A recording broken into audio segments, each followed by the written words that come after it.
Hello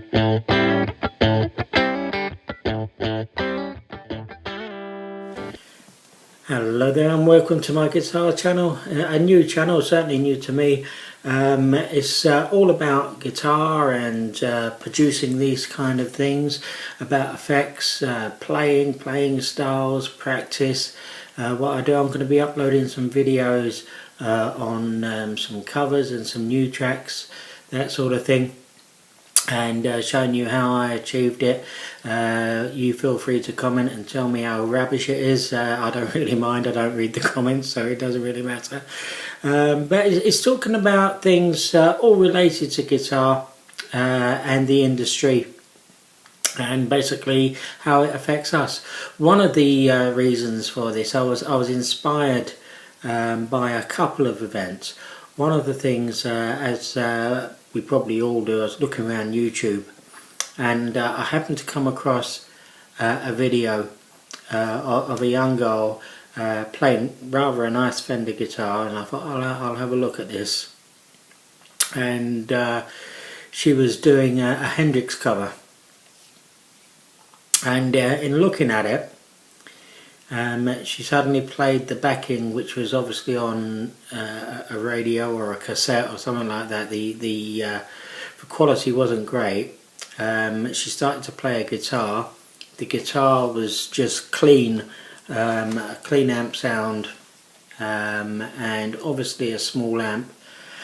And my first thoughts were, oh well, this doesn't sound, as it should. This isn't when you watch some of the quality productions out. I mean, productions on YouTube now are probably more like television productions than anything else. Everything is produced and sometimes overproduced, effects and sounds, and they're recording into DAWs, and it's mixed and all the rest of it.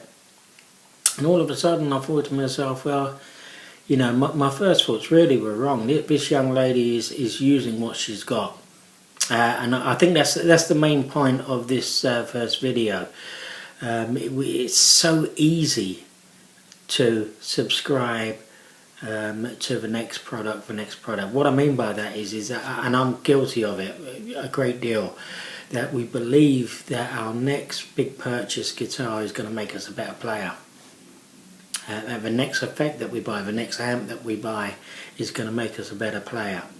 And they sound good, there's no doubt about it, but they don't have any effect on how well or how badly you play, unless it's a guitar that's not set up particularly well. But other than that, they have no effect. And so I thought to myself, well, this young lady, she's using what she's got, and it may not be the greatest sound in the world, but at least she's playing, and that's the whole thing. I'm very lucky that over the last couple of years, I spent many years buying guitars and then selling the guitars. As soon as I ran into money troubles, I'd flog a guitar, thinking to myself, well, I'll get it back when times are better. And I'm fortunate over the last few years I was able to buy a couple of guitars that I wanted, and I got myself a Fender Strat, which I love. I got myself it's a Mexican telly, the black top with the humbuckers, which I love. But the guitar that I pick up all the time to play now is actually it was a Chapman. Chapman is an ML3, and this guitar is probably the cheapest of all of them. And yeah, I pick this one up and play that guitar more. But quite often the others don't even come out of the case. I play that guitar. Why? Because it feels good. Not because it's cheaper or more expensive or anything. I just get on with that guitar better. And I've started to realise that the hunt for the next best thing. I love gear. I love effects. I love pedals, and I love amps and all that. And that's part of my problem, I suppose. But when you add up what you've paid over the years for all of these effects and all of these amps and guitars and strings and straps and God knows what else, how much and how much of it has actually affected your playing. And yeah, none of it's affected your playing, to be honest. The only thing that affects your playing is how much you practice. And it took me years, and I was always looking for that. If I get this might make me play better, this might make me sound better, this might make me be able to play, and it never does. The only thing that can do that is actually practicing and playing, and it's still a fight, and I hope that it always will be my fight. You know, I think that if there was ever a day when I thought to myself, I've mastered this instrument now, I don't think I'd pick it up again, if I'm honest. So you know, I'm always practicing and trying to get better, and trying to do the lick that you can't do, and you know, slowing it down and spinning out. You know, that is the fun of playing. And I see so many videos where there are almost perfect renditions. You see an awful lot that aren't, but almost perfect renditions. And you know, I don't think that's all that it's about. The gear that I use is fairly normal. I have a Boss Katana 50. I use that with a few pedals. I use the amplifier a lot. Purely and simply for home practice, it's absolutely ideal because it goes down to very low volumes but doesn't lose any of the sustain of a drive or anything else. So that's great. I use that with an FBV shortboard, so I can switch out the sounds, which is great. On the Katana, I've taken to of late using the Katana on the clean channel, and then using a few pedals. I've got a few pedals, I've got a few here. I'll show you the pedals that I use. So Boss 50 Katana, and a standard of the industry, I use the Boss Distortion, that's the OD1, sorry, the DS1. And basically I use that rather like a screamer. So I would set up with the distortion quite low, and normally the level quite high, so it's like I use it like a boost. So if you're using the channel and you just want to push a boost through, then that's what I use that for. An absolute must of a pedal is this one. This is a compressor. So it's the standard compressor, it's not the Watercraft, it's the CS compressor, and just for sustain it's absolutely fantastic. A really good pedal, couldn't recommend that highly enough. The other pedal that I got, the distortion pedal, is a Marshall jackhammer, and the reason that I like the Marshall jackhammer is that it's two versions of a distortion. You got your just like on the DS1, you got your overdrive, but then you can also switch over to a much more modern, more saturated American style sound, and also you can adjust the frequency, so you can adjust the mid-level of that sound, how the mids are either compressed or allowed to come through. So it's just a very, very versatile distortion pedal, and it's got quite a lot of weight to it as well. The only other pedal that I use, and I must admit I should use it more, I use it rarely, but that is the looper, the 360. It's a good little machine because you can actually store loops in there. You can actually store 10 loops and record them.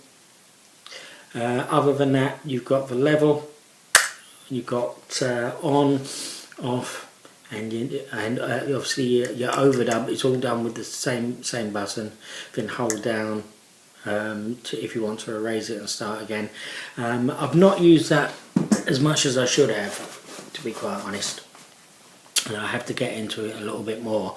Bought recently on the Mac, I've bought the Bias FX, which is for recording is really good, because you've got latency just isn't there at all. So it's very good, direct, no amp in between, so you're not getting any buzz and any hum.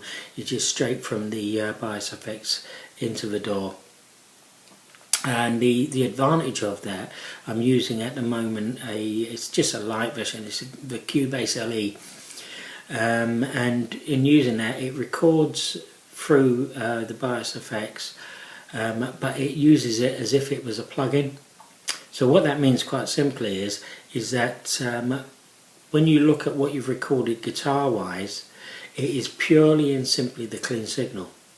And then each time you press play, it's putting it back through the effects so in this case the bias effects, so through the amp modelers and all of the effects chain.